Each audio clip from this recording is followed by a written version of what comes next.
नमस्कार, मैं धीरेंद्र और आप देख रहे हैं मिरर मीडिया। स्वागत है आपका जोहार झारखंड में। एक नजर बढ़ते हैं अब तक की सुर्खियों पर। अपेक्षा का शिकार स्टडी सेंटर, हजारीबाग में करोड़ों का जनजातीय केंद्र बना वीरान, जयंत सिन्हा ने जताई नाराजगी।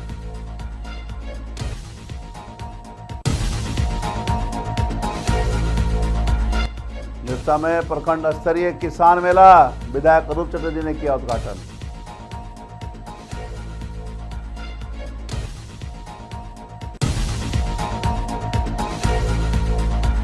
बीस दिसंबर के बाद छोटे वाहनों के आवागमन को तैयार हो जाएगा बरमसिया फ्लाईओवर।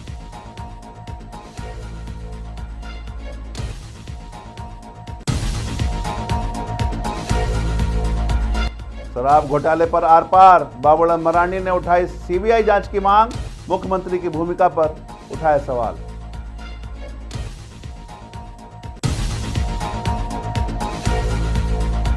और मारपीट मामले में सीएम के ट्वीट के बाद एक्शन, पुलिस ने आरोपी को किया गिरफ्तार।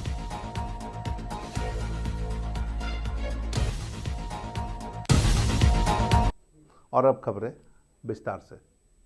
हजारीबाग में आदिवासियों के उत्थान और अध्ययन के लिए बनाया गया देश का दूसरा जनजातीय अध्ययन केंद्र अपनी बदहाली पर आंसू बहा रहा है। करोड़ों की लागत से तैयार यह भव्य भवन सरकारी और विश्वविद्यालय प्रबंधन की उदासीनता के कारण सफेद हाथी साबित हो रहा है। प्रधानमंत्री नरेंद्र मोदी ने 17 फरवरी 2019 को विनोबा भावे विश्वविद्यालय परिसर में इस केंद्र का ऑनलाइन शिलान्यास किया था। 22,000 स्क्वायर फीट में फैला यह 3 मंजिला सेंटर पूरी तरह आधुनिक सुविधाओं से लैस है, लेकिन यहां आज तक पढ़ाई शुरू नहीं हो सकी।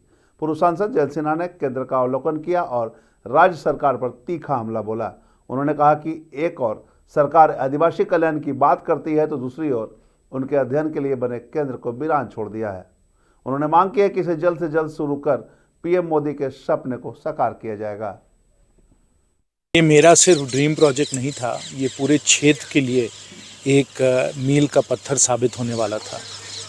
जो हम लोगों ने जनजातीय केंद्र यहाँ खोला वो इसलिए खोला जिसमें कि हजारीबाग की जो पारंपरिक कला है, जो हजारीबाग की पारंपरिक जो संस्कृति है, उसको हम लोग यहाँ चाहते थे सुरक्षित रखने का। आपको मालूम है कि पद्मश्री श्री बुल्लू इमाम जी के पास एक बहुत ही महत्वपूर्ण कलेक्शन है जनजातीय कला का। हम लोगों ने उनसे बातचीत भी की थी कि जब वो नहीं रहेंगे तो उनका जो कलेक्शन है उस कलेक्शन को भी हम लोग इस जनजातीय केंद्र में विनोबा भावे विश्वविद्यालय में हम लोग लाकर आगे की पीढ़ियों के लिए हम लोग सुरक्षित रख सकते थे। और इसलिए आप देख भी रहे हैं कि इसका जो डिज़ाइन है, इसकी जो रचना है वो बहुत ही अनोखी है। यहाँ के पहाड़, यहाँ के जंगल, यहाँ के झाड़, यहाँ की ज़मीन वो इस डिज़ाइन में दर्शाई जाती है। और हमने बहुत ही एक जाने पहचाने एक आर्किटेक्ट के द्वारा इसका हम लोगों ने डिज़ाइन कराया था। निरसा प्रखंड कार्यालय परिसर में झारखंड सरकार के कृषि व पशुपालन सहकारिता विभाग द्वारा प्रखंड स्तरीय किसान मेला आयोजित किया गया। मौके पर मुख्य अतिथि निरसा विधायक रूप चटर्जी ने इसका उद्घाटन किया। विधायक रूप चटर्जी ने कहा कि सरकार किसानों के हित में लगातार प्रयासरत है। इस तरह के मेलों के माध्यम से किसानों को नई तकनीक, उन्नत कृषि विधियों और बीज व पौधे के बारे में जानकारियाँ दी जाती है, जिससे उनकी फसल की उत्पादकता में वृद्धि हो सके। मेले में बड़ी संख्या में स्थानीय किसान शामिल हुए और उन्होंने अपने द्वारा उगाई गई सब्जियां, फसलें और पौधों का प्रदर्शन किया। कार्यक्रम में किसानों को स्मृति पत्र और पुरस्कार भी वितरण किए गए। इस दौरान किसानों के हित और विकास पर आधारित एक पुस्तक का विमोचन भी किया गया।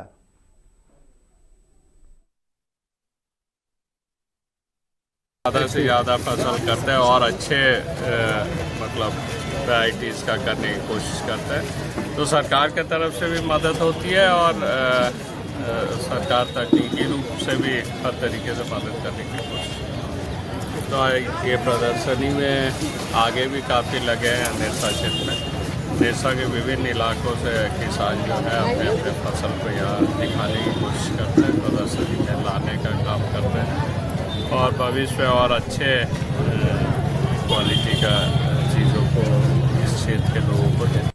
20 दिसंबर से बरमसिया फ्लाईओवर से छोटे वाहनों के आवागमन की शुरुआत होने की उम्मीद है। पूरे मामले पर जानकारी देते हुए पथ निर्माण विभाग के कार्यपालक अभियंता मिथिलेश कुमार ने बताया कि उपायुक्त के निर्देश पर कार्य में गति तेज पकड़ी है। अब रेलवे के अधिकारी इस पर अपनी प्रतिक्रिया देंगे। संभवतः 20 दिसंबर से आवागमन छोटे वाहनों के लिए सुचारू हो जाएंगे।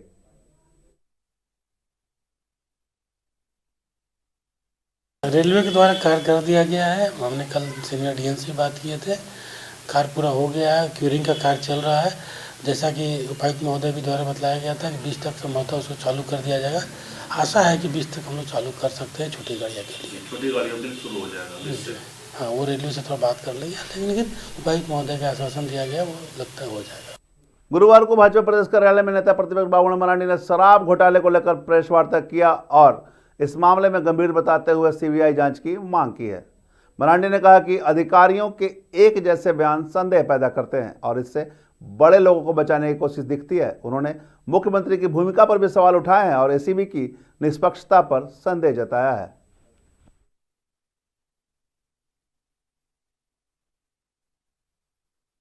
2022 को ही शराब घोटाला से संबंधित 2 चिट्ठी हमने राज्य के मुख्यमंत्री को लिखा था, यह किस प्रकार से घोटाला हो रहा है। लेकिन मुख्यमंत्री ने क्या कार्रवाई की? आज मैं ये कह रहा हूं, इस घोटाला में विनय चौबे के साथ साथ राज्य के मुख्यमंत्री उसमें शामिल है और मुख्यमंत्री को बचाने के लिए ये सारे कवायद हो रही है।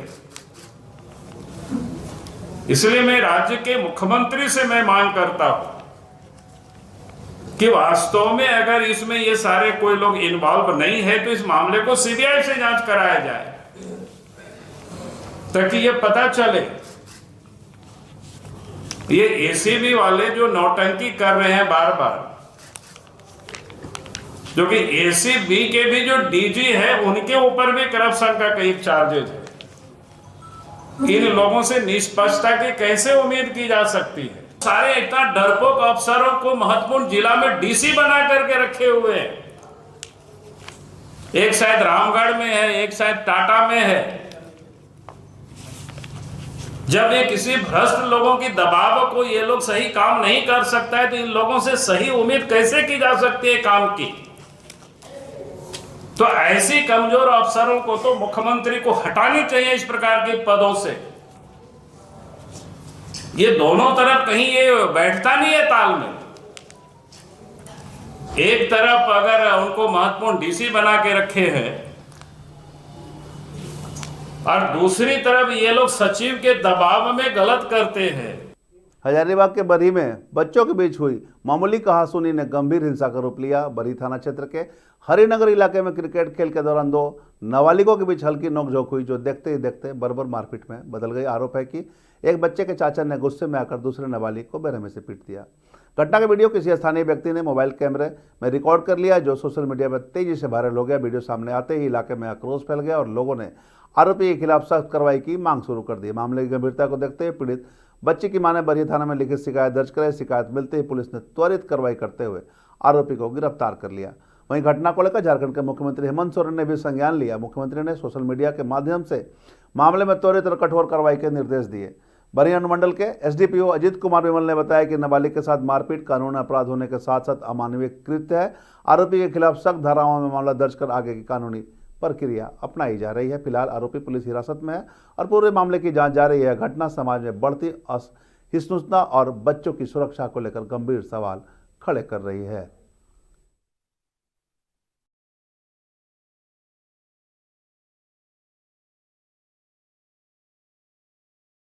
कल दिनांक 17 दिसंबर को एक वीडियो वायरल हुआ था जिसमें कि एक 11 वर्षीय बच्चे का बेरहमी से एक व्यक्ति द्वारा उसके साथ पिटाई की जा रही है और वो गलत मंशा से और अलग अलग ढंग से उसके साथ दुर्व्यवहार किया जा रहा है, उसके पीटा जा रहा है। इतना बेदर्दी से पीटा जा रहा था और वो बच्चा चिल्ला रहा था, फिर भी उसके दिल पे जरा सा भी दया नहीं आ रहा था। ये वीडियो जब हम लोगों ने देखा तो फिर हम लोगों ने इसका सत्यापन कराया कि ये वीडियो है कहाँ का, तो पता चला कि बरही थाना क्षेत्र के हरिनगर का ये मामला है। फिर जब हम लोग इसकी तहकीकात किए तो पता चला कि ये एक बच्चे का है और ये हरिनगर का एक व्यक्ति है जो आलोक गुप्ता है, उसके द्वारा ही ये कृत्य किया गया है। फिर हम लोगों ने बच्चे की पहचान करके बच्चे की माँ को बुलाया, उसके बाद उनसे आवेदन लिया। आवेदन लेकर के हम लोगों ने एक टीम बनाई, क्योंकि जब प्राथमिकी दर्ज किया गया था तो वो भाग चुका था, वो व्यक्ति यहाँ पे था नहीं। प्राथमिकी अभियुक्त जो है, जब हम लोग नोटिस भी लेकर के उसके घर गए तो वहाँ भी उन्होंने सपोर्ट नहीं किया। फिर हम लोगों ने एक टीम बनाई पुलिस अधीक्षक महोदय के निर्देश पर, और वो टीम हमारी इसको लगातार छापामारी करते हुए युवराज होटल के पास से हम लोगों ने इसे गिरफ्तार करने में सफलता पाई है। और एक हमारा मेन इसमें है कि हम लोग एक मैसेज देना चाहते हैं कि जो इस तरह का जो व्यवहार है, ये अमानवीय व्यवहार है, किसी भी तरह से एक सभ्य समाज के लिए एक अच्छा संदेश नहीं है। ये एक हमारा सभ्य समाज है और ऐसे में इस तरह का बेदर्दीपूर्ण व्यवहार करना किसी बच्चे के साथ, ये कानून कभी भी ऐसे लोगों को कभी भी ये सपोर्ट नहीं करेगी। हम लोग हमेशा चाहते हैं कि ऐसे लोगों पे कार्रवाई हो और हमारी पुलिस लगातार ऐसे कृत्य करने वालों को दंडित करेगी। जितने भी प्रकार से होगा वो हम लोग दंड करेंगे। जितने सेक्शंस लगे हैं सभी के विरुद्ध हम लोग साक्ष्य एकत्र करेंगे ताकि एक मैसेज जाए कि दोबारा कोई भी किसी बच्चे के साथ ऐसा अमानवीय व्यवहार न करे। सर, जो बच्चे की मां के द्वारा जो आवेदन दिया गया सर, उसमें कितने लोग आरोप बनाए? इसमें तो वो दो लोगों को आरोप बनाई है, लेकिन हम लोग जांच कर रहे हैं। लेकिन जो वीडियो पे हम लोग देख रहे हैं कि एक व्यक्ति बेरहमी से पीट रहा है, उस व्यक्ति को हम लोगों ने अरेस्ट कर लिया है। बाकी और भी अगर कोई दोषी होगा तो इस पर हम लोग लगातार कार्रवाई करेंगे। जामताड़ा में एंटी करप्शन ब्यूरो ने बड़ी कार्रवाई करते हुए समग्र शिक्षा अभियान कार्यालय में भ्रष्टाचार का खुलासा किया है। टीम ने एक दैनिक कर्मी को बिल पास करने के नाम पर रिश्वत लेते रंगे हाथों गिरफ्तार किया है। इस कार्रवाई से सरकारी गलियारों में हड़कंप मच गया है। गिरफ्तार आरोपी की पहचान सौरभ कुमार के रूप में हुई है, जो पिछले 17 वर्षों से समग्र शिक्षा अभियान कार्यालय में कार्यरत था। यह कार्रवाई संकुल साधन सेवी रास बिहारी झा की शिकायत पर की गई। शिकायतकर्ता के अनुसार एक विपत्र को पारित करने के बदले आरोपी द्वारा पैसों की मांग की जा रही थी।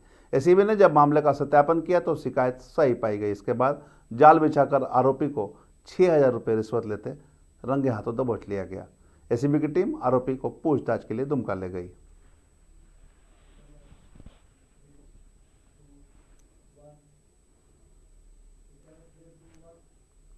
बाघमारा के बीसीसीएल बरौरा एरिया से मजदूरों और विस्थापितों की समस्याओं के समाधान की दिशा में एक बड़ा कदम उठाया गया है।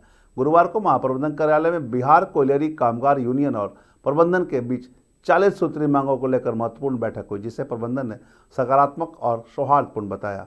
बरौरा एरिया के सभागार में आयोजित इस बैठक में महाप्रबंधन के सिंह और BCKU के केंद्रीय सचिव JK झा के नेतृत्व में विभिन्न बिंदुओं पर विस्तार से चर्चा की गई। यूनियन ने मजदूरों के हक और विस्थापितों की समस्या से जुड़े 40 मुद्दों को प्रमुखता से रखा। बैठक के दौरान प्रबंधन की ओर से AGM PSK Sinha, PO TS Chauhan सहित सभी विभागों के प्रमुख फुल बैच के साथ मौजूद रहे। यूनियन की ओर से JK झा के साथ अनिल बावरी, बैजनाथ यादव और सीताराम कर्मकार सहित भारी संख्या में प्रतिनिधि शामिल हुए। वार्ता के बाद यह उम्मीद जताई जा रही है कि लंबित मांगों पर जल्द ही ठोस कार्रवाई शुरू हो जाएगी, जिससे कोयला कामगारों और स्थानीय विस्थापितों को राहत मिलेगी। कामगार उनके बहुत दिनों के बाद 40 सूत्री डिमांड जो मजदूरों का, विस्थापितों का समस्या था, पूरे सहानुभूति पूर्वक इस पर बातचीत की गई। आपको आश्चर्य होगा कि जमीन ले गई, घर ले गई, मेडिकल भी हुआ, लेकिन नौकरी नहीं दिया गया। BCKU इस मुद्दा को बहुत ही प्रमुखता से उठाया। वेलफेयर के मामला पर भी पानी नहीं मिल रहा है, बिजली नहीं मिल रहा है, दामोदा का वही हालत है, मुराइडी का वही हालत है, मेन पावर की कमी हो रही है, रेगुलाइज का सवाल उठा। सारे समस्याओं पर सहानुभूतिपूर्वक बातचीत हुई। फुल बेंच मैनेजमेंट की तमाम कोयलरी के agent, personnel manager, medicinal GM, civil, ENM सारे डिपार्टमेंट उपस्थिति में सहानुभूतिपूर्वक बातचीत हुई। फुल कमेटी के साथ प्रबंधन एरिया 1 का सभी पदाधिकारी और प्रोजेक्ट अफसर सबके साथ वार्ता हुई। मजदूर की 40 सूत्री मांग थी। सारे मांग पर प्रबंधन ने सकारात्मक बात किया और कहा कि 15 दिन से लेकर के जो सिस्टम में है वो और स्टेट का कुछ काम है, स्टेट से विभागित जो काम है उसको लगभग 1 महीना से 1.5 महीना तक में पूरा करेंगे। देवघर के तक्षशिला विद्यापीठ में आयोजित जिला स्तरीय फिलाटेलिक प्रदर्शनी देवप्लेक्स 2025 का गुरुवार को भव्य समापन हुआ। इस प्रदर्शनी के माध्यम से विद्यार्थियों और नागरिकों को डाक टिकटों के जरिए देश के गौरवशाली इतिहास और संस्कृति को करीब से देखने का मौका मिला। समापन समारोह के मुख्य अतिथि देवघर उपायुक्त दमन प्रवेश लकड़ा रहे। उन्होंने इंडिया पोस्ट की सराहना करते हुए कहा कि डिजिटल युग में भी आधिकारिक पत्राचार के लिए डाक सेवा का महत्व कम नहीं हुआ है। उपायुक्त ने छात्र छात्राओं से डाक टिकट संग्रह जैसी गतिविधियों में रुचि लेने का आह्वान किया। कार्यक्रम के दौरान क्विज, पत्र लेखन और लेटर बॉक्स पेंटिंग प्रतियोगिता के विजेताओं को मेडल और प्रमाण पत्र देकर सम्मानित किया गया।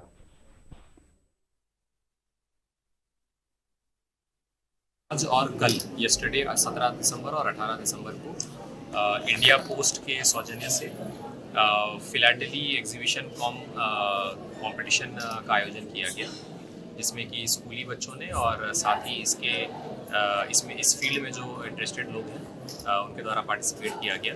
स्टैम्प कलेक्शन से लेकर जेनजी जो पोस्ट ऑफिस या पोस्ट बॉक्स जो हम लोग देखते हैं उसके एग्जीबिशन और कंपटीशन से रिलेटेड। इसके अलावा इसके थीम पे लेटर राइटिंग और ड्राइंग कंपटीशन का आयोजन किया गया। निश्चित ही ये जो फिलाटेली है जो कि स्टैम्प कलेक्शन पे आधारित है और जो हमारे अलग अलग थीम्स को जो दर्शाता है उस पे जो हमारे पोस्टल डिपार्टमेंट और हमारे स्टैम्प्स जो निर्गत होते हैं उसका एक एग्जीबिशन था। निश्चित ही हमारा जो पोस्टल डिपार्टमेंट है और इसकी जो पूरी तंत्र है वो किस तरह से इवॉल्व हुई है, ये हम लोगों को बेहतर समझने में ऐसे आयोजन मदद करते हैं। बोकारो में मानवीय संवेदनाओं और सनातन परंपरा की एक अनूठी तस्वीर देखने को मिली। अपने द्वारा शमशान घाट में छोड़ दी गई 16 अस्थियों को करीब 25 वर्षों के इंतजार के बाद जिला प्रशासन और शमशान काली मंदिर ट्रस्ट के सहयोग से दामोदर नदी में विसर्जित कर मोक्ष प्रदान किया गया। चास एसडीएम प्रांजल डाडा की मौजूदगी में विसर्जन संपन्न हुआ। शमशान काली मंदिर ट्रस्ट के पदाधिकारी गोपाल मुरार का पिछले 3 महीनों से इन अस्थियों के विसर्जन के लिए प्रशासन से अनुमति मांग रहे थे। ट्रस्टी ने बताया कि अस्थियां लावारिश नहीं थी, बल्कि उनके परिजनों ने अंतिम संस्कार के बाद उन्हें नहीं उठाया था। सनातन धर्म की मान्यता के अनुसार बिना विसर्जन के आत्मा को मोक्ष नहीं मिलता। इसी वजह से प्रशासन की देखरेख में पूरे विधि विधान के साथ इन्हें विसर्जित किया गया।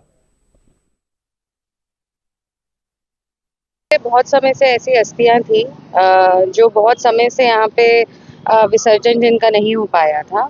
यहाँ पे लोगों का मांग था कि ऐसी अस्थियां जो बता रहे हैं 16 अस्थियां हैं जो बहुत समय से यहाँ रह गई थी, छूट गई थी, उनको विधि सम्मत और अच्छा पूरी पाठ पूजा के साथ विसर्जन किया जाए ताकि उनकी भी शांति मिले उनके जाने के बाद। तो हमने आज वही प्रोग्राम यहाँ पे किया है। और 24 से 25 साल पुरानी जो है अस्थियां रखी हुई थी और ये ऐसा कोई लावारिस नहीं है, अपनों ने ही इनको जो है छोड़ करके रख दिया था। अब वो क्या कारण से वो नहीं इसको विसर्जित कर पाए ये पता नहीं चल रहा है। और उस समय से लेकर अभी तक जो है 16 जो अस्थियां रखी हुई हैं और इसको जो है हम लोगों ने ट्रस्ट में डिसीजन लिया कि जो कानूनी प्रक्रिया है उसको पूर्ण करके इसका जो है विसर्जन कर दिया जाए। और आज जो है हम लोग दामोदर नदी में इसका विसर्जन करने आए हैं। बोकारो के नवाड़ी थाना क्षेत्र में जलापूर्ति परियोजना स्थल पर लगे ट्रांसफार्मर से कीमती कॉइल लूटने और गिरोह का पुलिस ने पर्दाफाश किया है। एसपी हरेंद्र सिंह ने प्रेस वार्ता के जरिए बताया कि इस मामले में 3 अभियुक्तों को गिरफ्तार कर जेल भेज दिया गया है। घटना ग्राम चपरी की है, जहां संयुक्त ग्रामीण जलापूर्ति परियोजना के तहत भवन निर्माण चल रहा था, जहां करीब 10 से 15 हथियारबंद अपराधियों ने मुंशी और गार्ड को बंधक बनाकर उनके साथ मारपीट की और ट्रांसफार्मर का कीमती कॉइल लूट लिया। मामले की गंभीरता को देखते हुए बैरमो तेनुघाट एसडीपीओ के नेतृत्व में एसआईटी गठित की गई थी।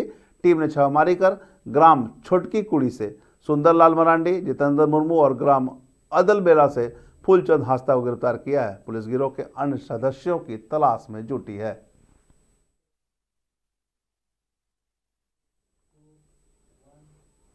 और जो आज झारखंड में अब तक बस इतना ही। देश और दुनिया की तमाम खबरों के लिए बने रहे मिरर मीडिया के साथ।